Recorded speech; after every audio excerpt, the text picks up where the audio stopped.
গোপাল ভাঁড়ের বুদ্ধির জয়।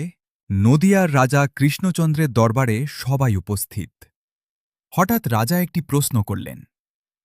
যে আমাকে সবচেয়ে বড় বোকা প্রমাণ করতে পারবে তাকে আজ ১০০টি স্বর্ণমুদ্রা পুরস্কার দেব।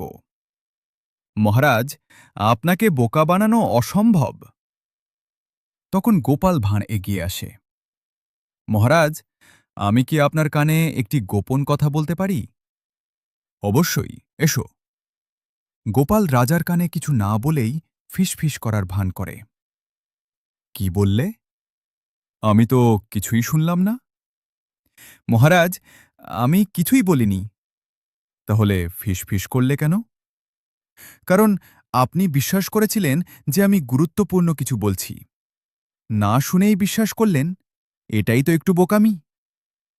দরবারে সবাই হেসে ওঠে। গোপাল, আজ আবারও তোমার বুদ্ধির কাছে আমি হার মানলাম।